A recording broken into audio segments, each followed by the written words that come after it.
Shabbat Shalom. Is Judaism a dictatorship? It's a very important question as we reach the end of this Torah book of Devarim, of Deuteronomy. We know that Moses is, well, not long for this world. And before he shuffles off this mortal coil, well, who's going to lead after? And how will they be chosen? Who does take over after Moses? Joshua, exactly right. And how is Joshua chosen?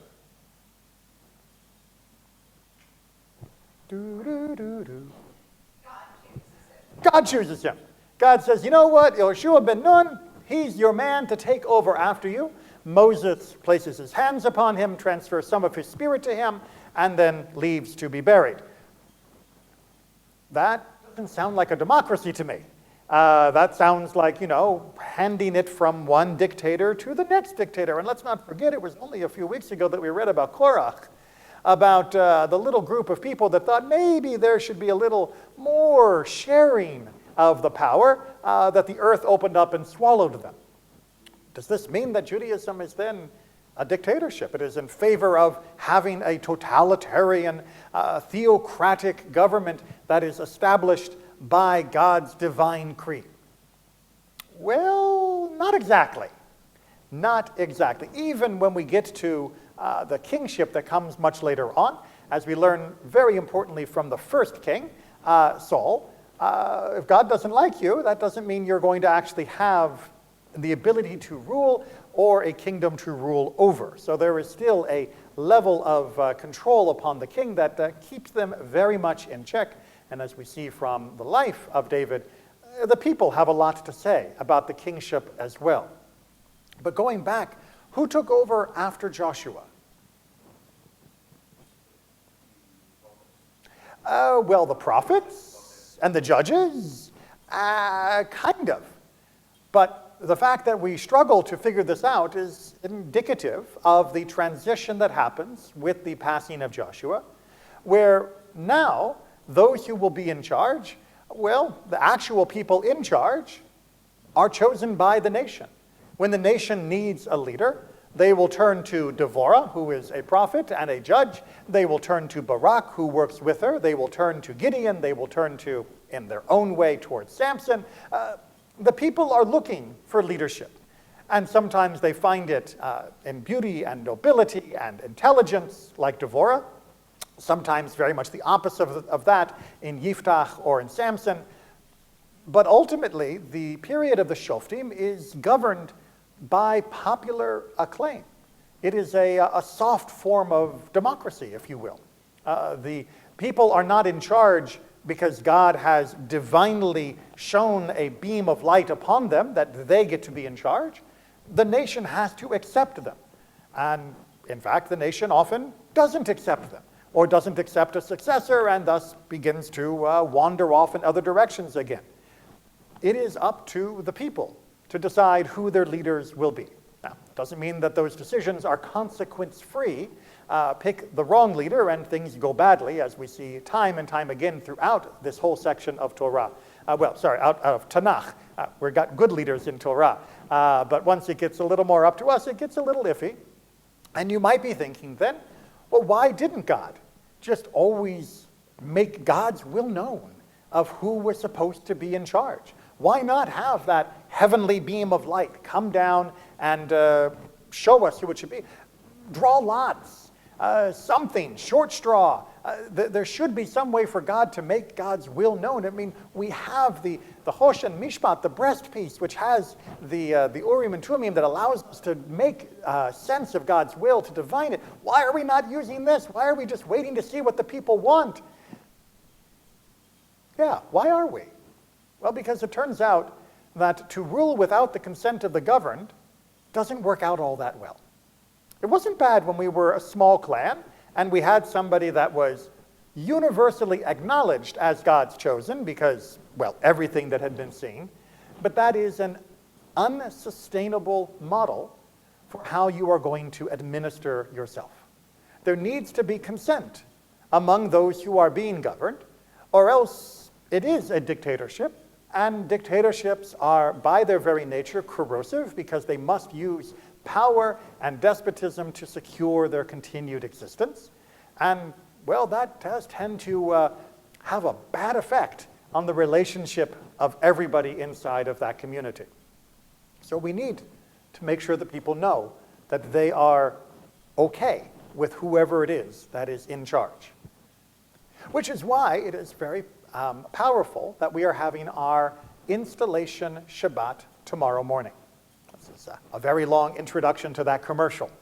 Now, you may be thinking, big deal, installation Shabbat, so we're going to say a few words and people are going to be saying, thank you so much for the outgoing board, thank you very much for the incoming board, yada, yada, yada, and all of our committee chairs and volunteers. Why is this necessary? Well, it's necessary for the same reason that every time I am introducing somebody to lead a service, I will always introduce a person to lead a service. That is to say, those of you that are familiar, especially on Saturday mornings where we'll often have multiple people leading a service, you'll often hear me say, we continue with our Torah service as we are led by Bernie Kahn, for example, one of our Shlichei Tzibor, or Musaf by Judy Chisvius. Right? I'm not saying that just to give them kavod, to give them honor, although that is certainly part of it. I'm saying it as well because speak now or forever hold your peace. The community, by acknowledging this is the person who will be leading this portion of the service, is fulfilling what is considered to be mandatory by Jewish law, which is that the community has to accept the shaliach tzibor, the representative of their community before the bima, before the ark, by name. You don't get to just walk up onto the bima and say, all of you peasants, shut up and listen, I'm going to do the service now because I'm better. To do that, it's a really good way to get thrown out of the sanctuary. Instead, when the person comes up, the community has to show acceptance of them.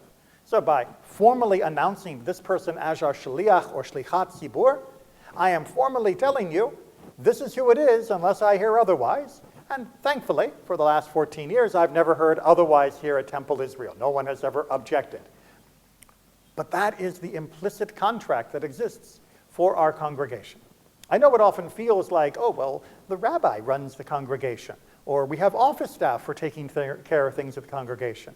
No, we serve the community, and we serve those who are in charge of the community that have been appointed by the community. This congregation does not belong to me, although I am proud to serve it, and I do feel that I have a strong position when I need to make decisions regarding halakha, Jewish legal matters, and adjacent areas. But when it comes to the day-to-day operation, there is often not a rabbinic input that is needed. There is a community decision that is needed. And that decision comes representing the will of this congregation, by this congregation participating in the selection of those who will have that decision-making capability, and by then actually attending and participating in all of the other adjacent activities that go along with it. That's how a community continues to work in the Jewish world, and it has worked this way for a couple thousand years. Not a bad model. We're a little more formal now than it may have been at other times, and there were a few other times when it was even more formal. I'm looking at you at the ancient Babylonian communities. But it is essential, because since God recognized that we need to know that we are in charge and thus responsible for our communities, we have to be sure that we formally declare those that have been selected by the community and formally support them, so that we can be sure that their behavior, their decisions, their activities indeed reflect the will of this community. I know that right now everybody is consumed by all of the political debate and discussion of the broader American political landscape. Set that aside for the moment and think instead about a system that hopefully we all feel intimately part of and intimately responsible for, our own little system right here at Temple Israel. So if you weren't already planning to be here for tomorrow's installation, come. I can't promise that we'll have big ticket items like a national convention, and we're not going to have speeches that are as long either. But you will feel what it is to be part of a group that is truly taking their own future in their hands and truly saying, yes, this is my congregation. This is my community. These people are my people. And together, we make Temple Israel so beautiful. Shabbat Shalom.